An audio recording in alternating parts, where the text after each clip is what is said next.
The massive alien ship appeared in Earth's sky without warning. It hung there, dark and threatening, bigger than anything humans had ever built.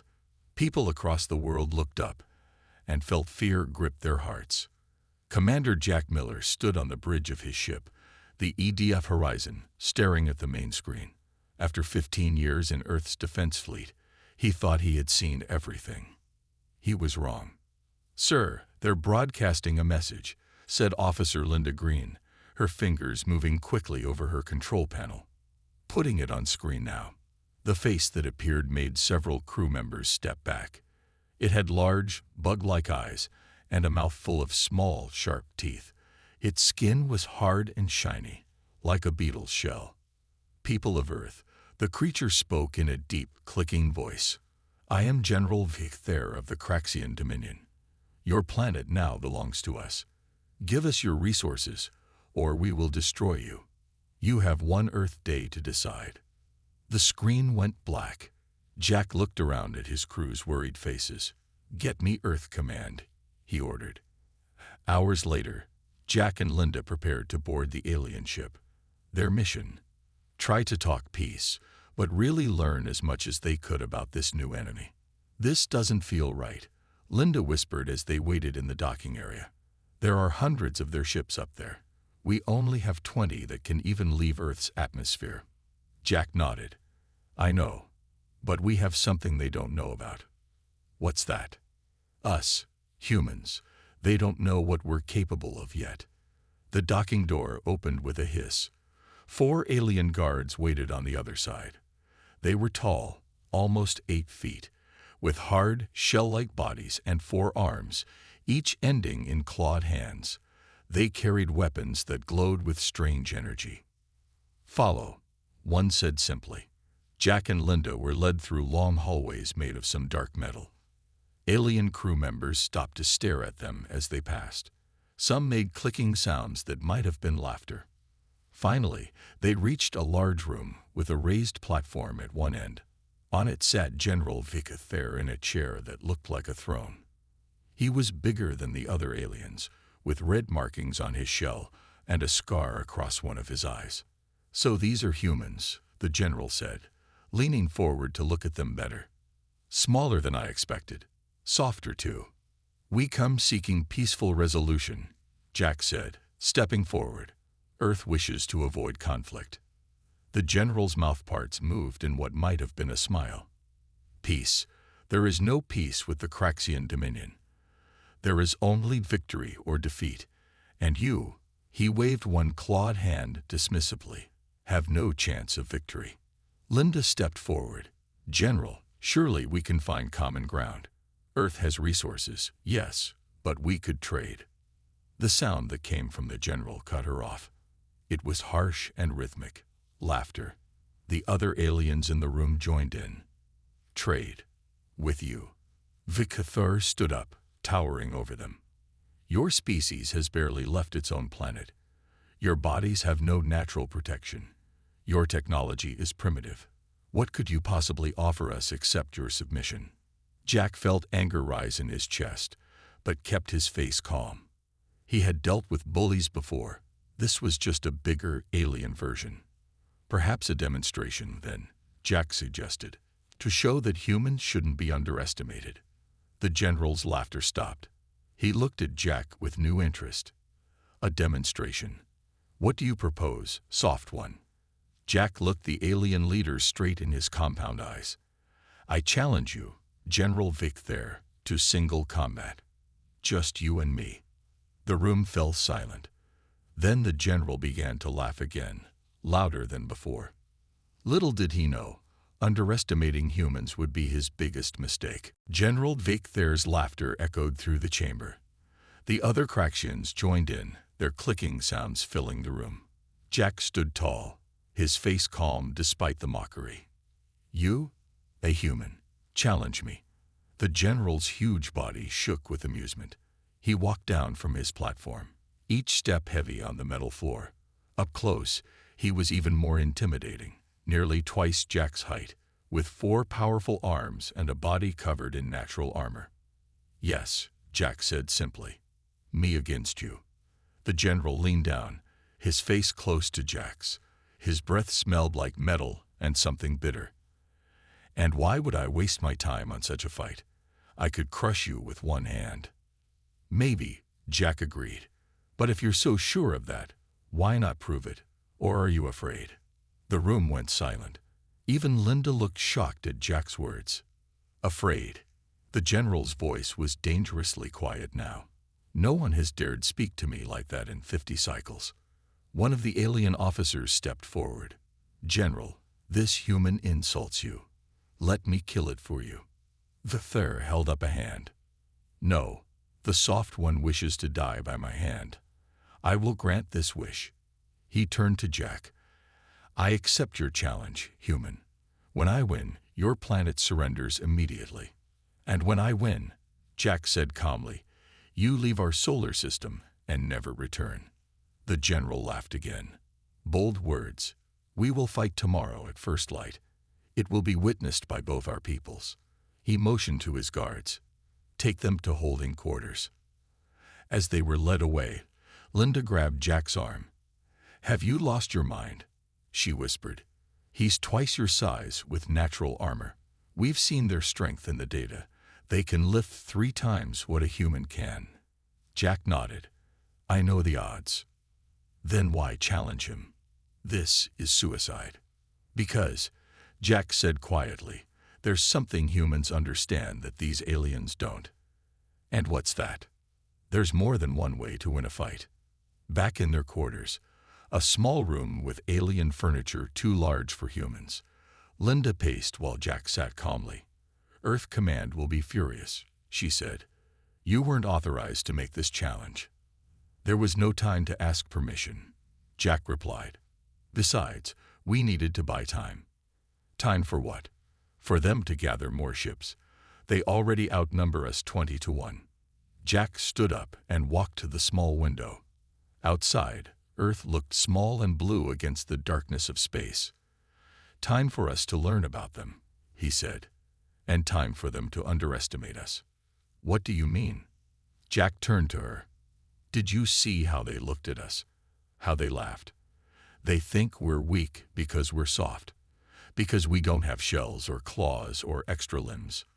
We are weaker physically," Linda pointed out.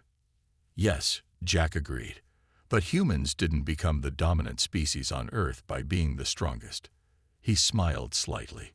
"We became dominant by being the most adaptable." That night, while Linda slept, Jack studied the room carefully. He tested the alien furnishings, the walls, the floor. He exercised in the higher gravity of the ship, preparing his body. Most importantly, he thought about everything he had seen of the Craxians, how they moved, how they fought, how they thought. By morning, Jack had a plan. It wasn't a good plan, and it would likely end with his death. But if there was even a small chance it could save Earth, he had to try. When the guards came for him, he was ready. While Jack prepared on the alien ship, Earth wasn't sitting idle. In a busy lab at Earth Defense Headquarters, Dr. Olivia Ward hadn't slept all night. Screens around her showed pictures and data of the Craxians, gathered from the brief contact and from scans of their ships. "More coffee?" asked her assistant, Sam. Olivia nodded without looking up. "Thanks." "Any word from the Horizon crew?" "Commander Miller has challenged the alien general to single combat," Sam said, setting down the coffee. "It's happening in 2 hours." Olivia nearly dropped her tablet. "He did what?" "That's suicide." "Maybe not," a deep voice said from the doorway. Admiral Frank Harris, head of Earth Defense, walked into the lab. His face looked tired but determined. "What have you found out about these aliens, Doctor?" Olivia gathered herself. "A lot, actually. The Craxians evolved on a high-gravity world, which explains their strong exoskeletons and powerful limbs. They're naturally armored and much stronger than humans." The Admiral frowned. "That doesn't sound promising for Commander Miller." "No, but there's more," Olivia said, pulling up more data on her screens. "Their bodies are built for strength, but not for endurance. Their exoskeletons protect them but limit their flexibility. and their eyes, while good at detecting movement, don't see as many colors as human eyes. How does this help Jack? Sam asked. Olivia smiled slightly. Because the Craxians think like they fight. Directly, with overwhelming force. They don't adapt well to new situations. In every scan we've done, their ships follow exact patterns. Their society is based on rigid rules. The Admiral nodded slowly. And humans. We're the most adaptable species on Earth, Olivia said. We evolved as persistence hunters. Not the strongest or fastest, but able to keep going long after other animals collapsed from exhaustion. We solve problems in creative ways. We think outside the box.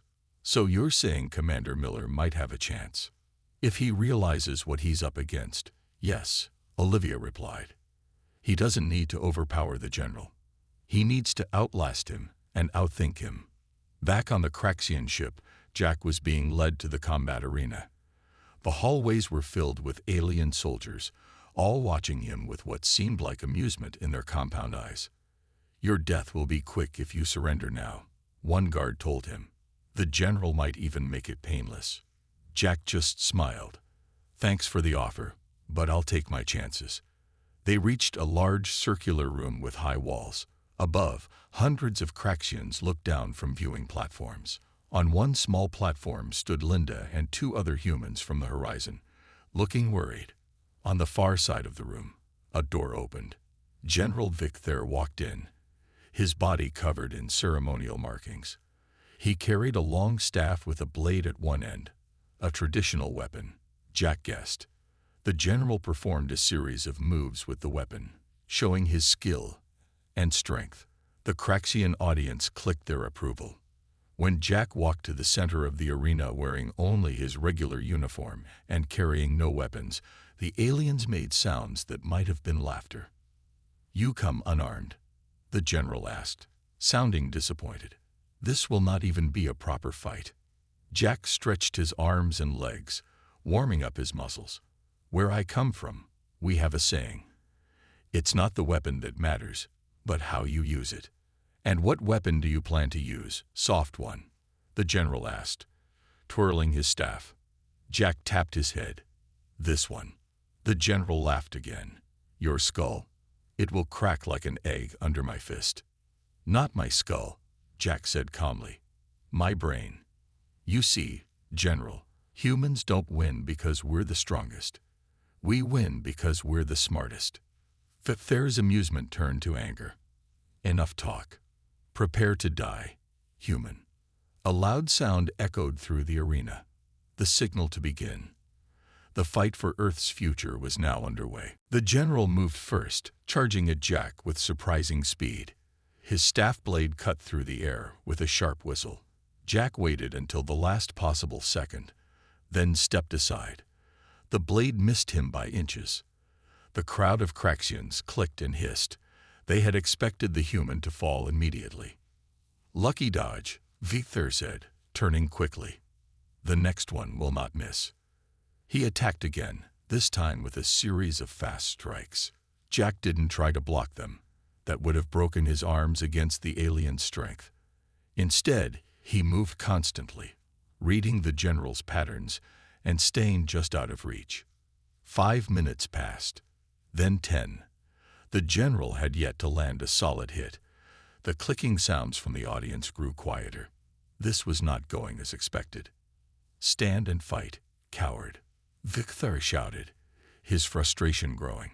Jack kept moving, his breathing controlled. Why would I do that? So you can kill me faster. The general roared and charged again, swinging his weapon in wide arcs. Jack ducked under one swing and rolled away from another. Each time, he was studying the alien, how he moved, where he was slow, which patterns he repeated. On the viewing platform, Linda watched with growing hope. He's not trying to win by force, she said to her crewmates. He's wearing the general down. Below, Jack had started his own attacks, not powerful strikes, but quick jabs at the joints between the alien's armor plates. Each hit was small, but they were adding up. You fight without honor, the general said, his breathing heavier now. No proper warrior avoids direct combat. I'm not fighting for honor, Jack replied, dodging another swing. I'm fighting for my planet. Fifth changed tactics, becoming more defensive. He held his staff in front of him, waiting for Jack to come closer. Your small attacks cannot harm me through my armor, he said. Eventually you will tire, and I will crush you. Jack knew the alien was partly right. His punches weren't doing enough damage. He needed a new approach. He looked around the arena quickly. The floor was hard metal. The walls were smooth. There was nothing he could use as a weapon. Except one thing. Jack started running in a wide circle around the arena. The general turned to follow him, looking confused. What are you doing now, human? Running away. Jack didn't answer. He just kept running, maintaining his pace. The Craxians in the audience began to click again, their laughter returning. To them, this looked like fear. But on the viewing platform, Linda understood. Endurance, she whispered. He's making it an endurance match. The general grew angry at being ignored. He charged after Jack, his heavy body moving quickly at first. But the human kept a steady pace, neither speeding up nor slowing down. 1 lap around the arena, 2 laps, 5 laps. The general's movements were becoming slower. His breathing was loud and ragged. The exoskeleton that protected him was heavy, a weight he had to carry with every step. 10 laps, 15. Jack maintained his pace. Humans had evolved as persistence hunters, able to run for hours while their prey collapsed from exhaustion. It was humanity's first weapon, long before they invented spears or bows. After 20 minutes of this, the general stopped, leaning on his staff. His 4 limbs trembled with fatigue. What is this? He gasped. Jack slowed to a walk, circling the alien at a safe distance. He was sweating but still had plenty of energy left. This is how humans hunt, he said simply. We don't need to be the strongest. We just need to outlast our prey. The word prey wasn't lost on the general. For the first time since the combat began, something new showed in his compound eyes. The combat had been going on for nearly an hour. The Craxian audience was silent now, watching with growing concern. Their great general was breathing hard, his movements slower than before.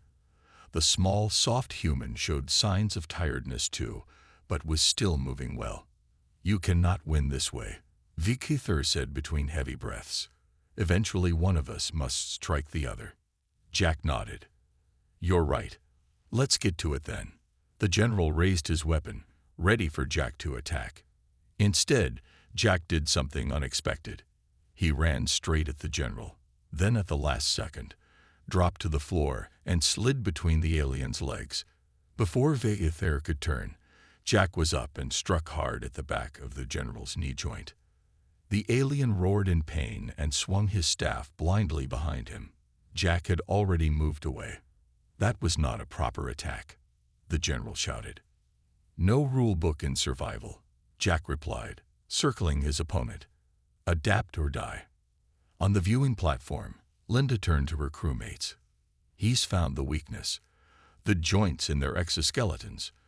In the Earth Defense Lab, Dr. Olivia was watching the fight on a video feed from the horizon. She pointed excitedly at her screen. That's it. Their evolutionary advantage is also their weakness. The exoskeleton can't cover the joints or they couldn't move. Admiral Harris nodded slowly. And Miller figured it out on his own. Not just that, Olivia added. Look at how he's thinking differently than the alien expects. The general fights like a traditional warrior, direct, honorable. Jack fights like a human, adaptable, unpredictable. Back in the arena, Jack was changing tactics constantly. Sometimes he would engage directly, landing quick strikes at the general's joints before dancing away. Other times he would go back to running, making the tired alien chase him until his movements became even slower. The general was growing desperate. He swung his staff wildly, using all 4 arms in powerful but uncoordinated attacks. Jack took a hit to his shoulder that sent him sprawling across the floor. The Craxian audience clicked excitedly.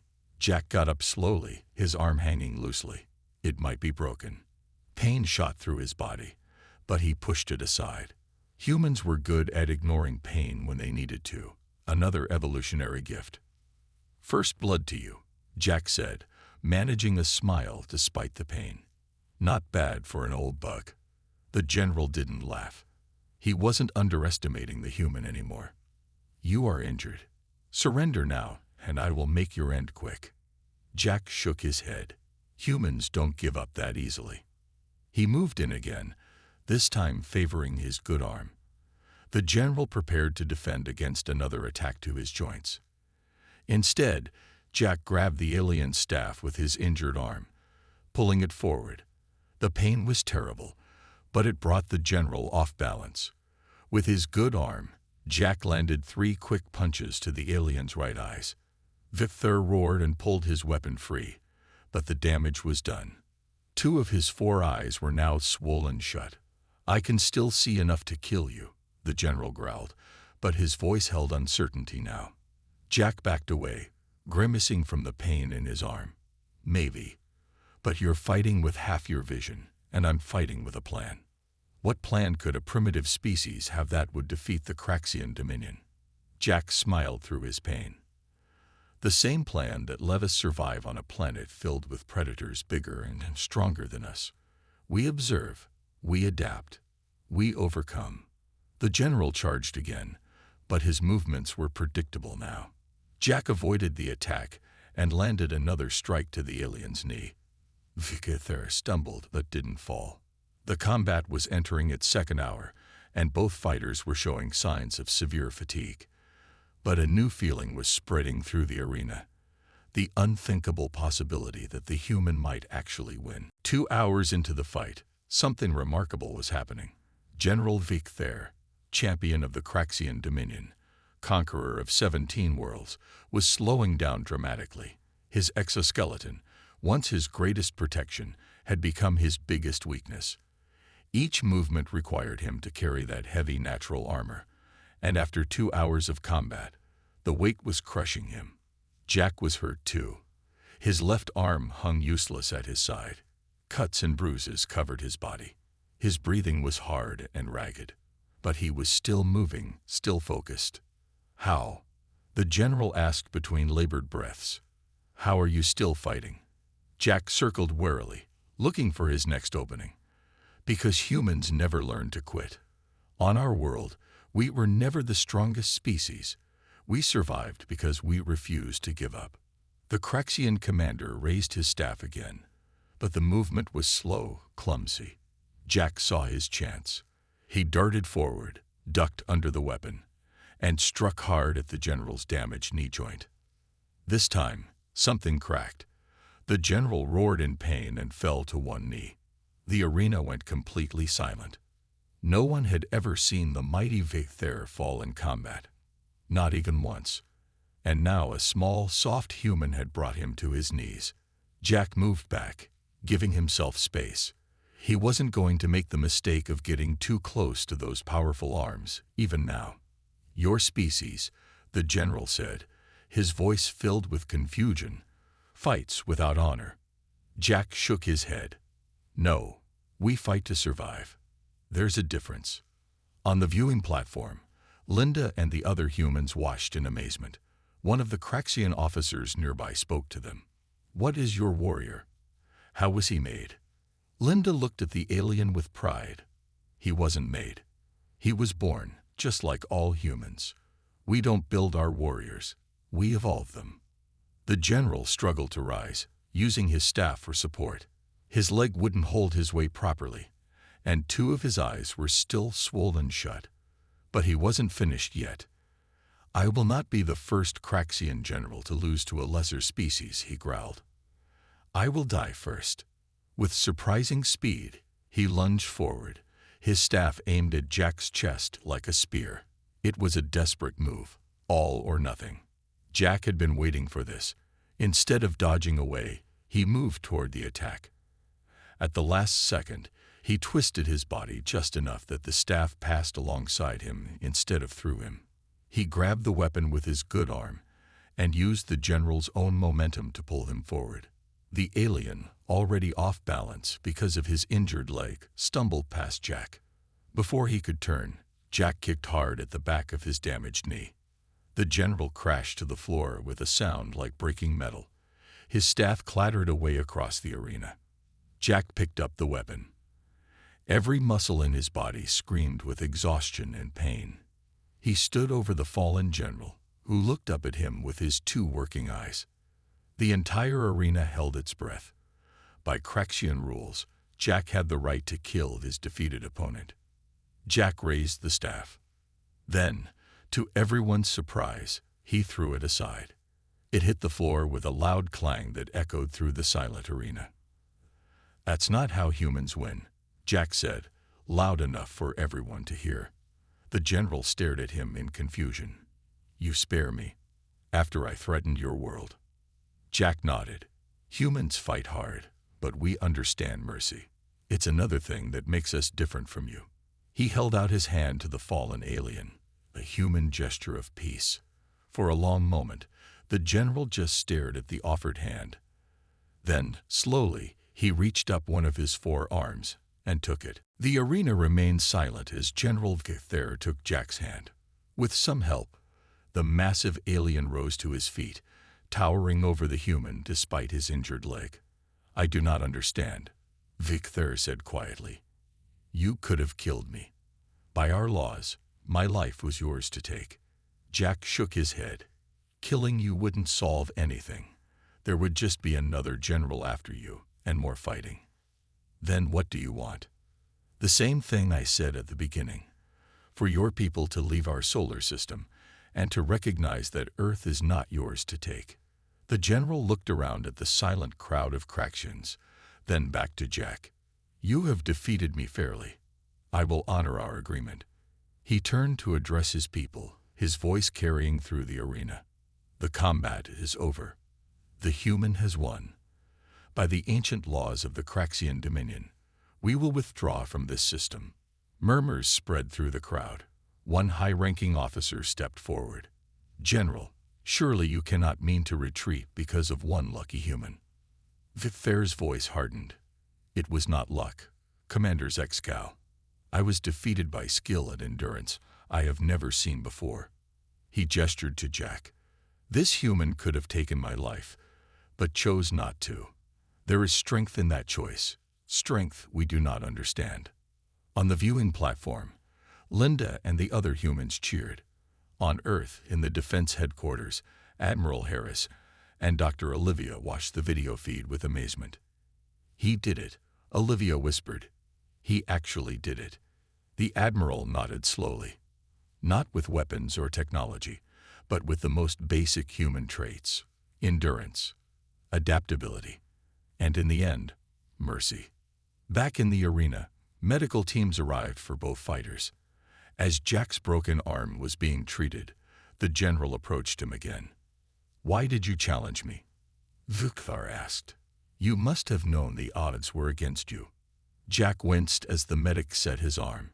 "Because I saw how you looked at us. You thought we were weak because we're soft, because we don't have natural armor. I needed to show you that humans have different kinds of strength." The general was quiet for a moment. "When we received the first scans of your planet, I laughed. So much water, such thin atmosphere, and life forms with no protective shells. I thought it would be an easy conquest." He shook his head slowly. "I was wrong. Your world must be more dangerous than I imagined to produce creatures like you." Jack smiled. "Earth is beautiful, but it's not easy. We evolved alongside predators that would make your warriors run. We survived ice ages and massive climate changes. We adapted every time." 3 days later, Jack stood on the bridge of the horizon, watching as the Craxian fleet prepared to leave Earth's orbit.